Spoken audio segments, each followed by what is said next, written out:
Hi, everyone. My name is Vincenzo Berghella. Welcome once again to AJOG MFM Live and an update on our latest issue, in this case, January issue. Happy New Year to everyone, and welcome again to my co-host, Mo. How are you?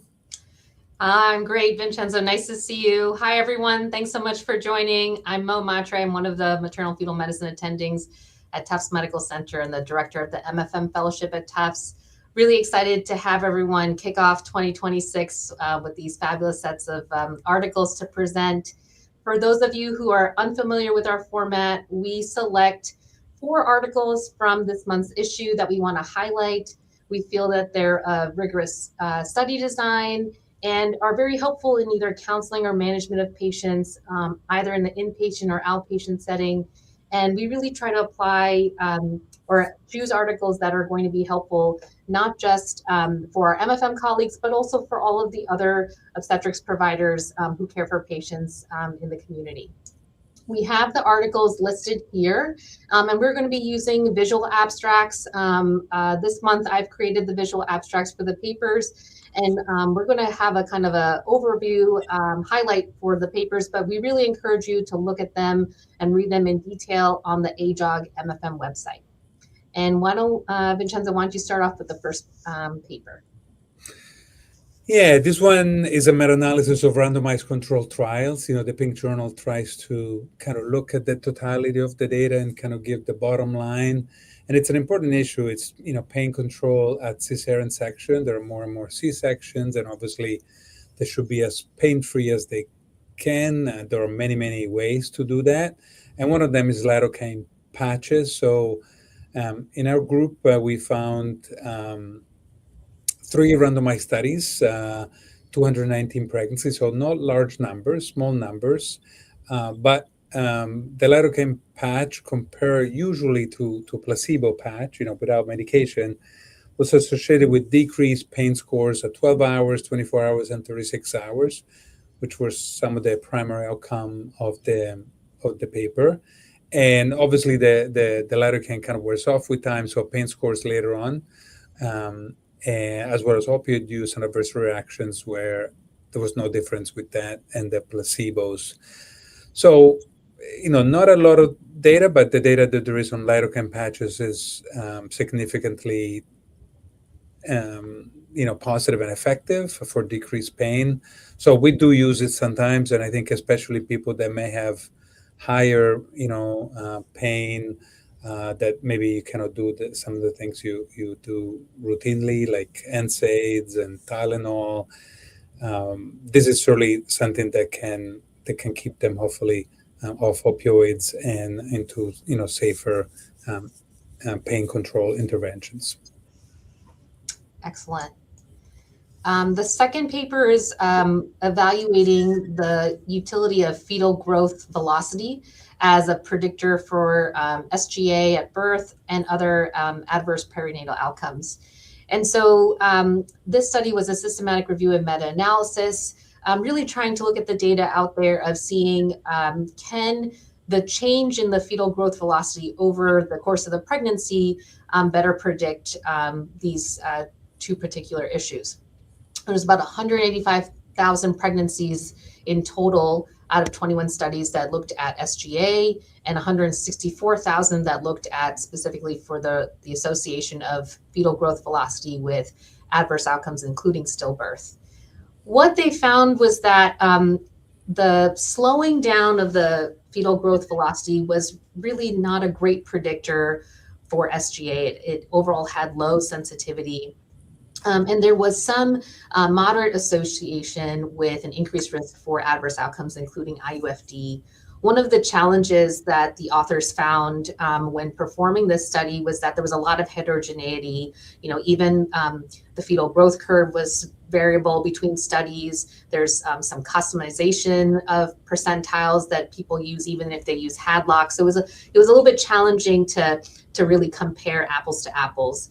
And in addition, there's this kind of intervention paradox, right? If you know someone has FGR, or maybe they're slowing down, or maybe there's abnormal Dopplers, you might act on it before the stillbirth actually happens. And so that might attenuate some of the association that you would have seen otherwise if you kind of let nature take its course. So the authors concluded that fetal growth velocity standalone is not, right now, there's not great data to support it as a standalone predictor of SGA or adverse outcomes, but certainly kind of using it as a supplemental tool or an additional tool to stratify risk for a patient, help you combine that with risk factors and the Doppler studies to identify patients who might be at higher risk for adverse outcomes and use that in your approach to managing them. Next one I'll do is an important clinical issue, looking at oxytocin dosing during a trial labor after C-section, during a TOLAC. We do know, obviously, there is always a risk of uterine rupture during a trial labor after C-section. This is a meta-analysis which included 21 studies and over 51,000 patients, so it's pretty big. And this has been shown before. Basically, the uterine rupture risk does increase if you use oxytocin. Obviously, that maybe not oxytocin itself, but the fact that the labor is going slower, you need to, and so there are other risk factors that are confounders that may be associated with the uterine rupture risk. But the main question was also, how much oxytocin to give. And interestingly enough, the data didn't show a relation to the initial dose, you just start with 1 or 2 or whatever. But if the interval in between doses is less than, more frequent than 30 minutes, like 15, 20 minutes, there was an increased risk of uterine rupture. And also if the maximum dose of oxytocin went above 20, that there was a high risk of rupture. So, we need to use oxytocin sometimes during TOLACs. Yeah. I think, we need to keep an eye on the uterine rupture rate, which goes up a little bit. And probably I would suggest, increasing it every 30 minutes, not more frequently than that. And, once you get to 20 milliunits, then, you kind of stop there.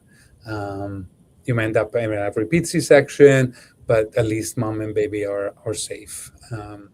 So interesting data from over 51,000 patients. Yeah, really big study. And Dr. Nicoli deserves a lot of credit here, the primary author, for doing a lot of work on this meta-analysis. Excellent. And our final paper to present this month, this is evaluating physical activity during pregnancy and its relationship with depression, anxiety, and stress. This was an RCT performed across multiple centers in Spain. And what they evaluated was, we know outside of pregnancy, exercise is good for you. It makes you feel better. That's a common knowledge. And we also promote exercise in our pregnant patients. And this group wanted to see, kind of how would a structured, supervised exercise program really correspond to decreasing rates of prenatal and postnatal depression and anxiety and stress, which we know can certainly happen to our patients. So these were singleton pregnancies, and they were randomized early in pregnancy from 12 to 16 weeks, who had no contraindications to exercise and no history of a mental health disorder. And they randomized groups to either having 3 times a week an hour-long exercise program. This was initially started right before COVID. So it was initially all in person, and then they switched into Zoom. And then once the pandemic died down, they did a bit of a hybrid scenario. But they continued this exercise regimen until delivery. The control group was having the routine prenatal care. They were educated about the importance of exercise, and they were given some educational handouts to encourage them to be healthy. And then the team evaluated the patients throughout the pregnancy and at the end of the pregnancy to look with standardized scores for depression and anxiety and stress. And they did find that there was a decrease in the scores for anxiety and depression for the patients who were having regular exercise regimen, and especially the patients who were particularly adherent, meaning at least 90% adherence to the program, the scores dropped significantly. And so this is a really interesting study. I was impressed how much they were able to accomplish during the COVID pandemic, especially when things were really limited. And so there certainly seems to be a trend towards physical activity and supervised activity, improving or reducing the rates of depression and anxiety, especially with high adherence. And I think this group is looking to do more of an in-person evaluation with a larger group and see if the outcomes are the same. So I look forward to seeing what they accomplish. Great. Thank you, Mo. Another very informative sessions. Thanks to all of the people who follow you, follow us. There's so many of you, and we are humbled and happy that you follow us in many, many ways, including the podcasts. And we look forward to February, and Happy New Year to everyone. Thanks, everyone. We'll see you next month. Have a great day. Bye-bye.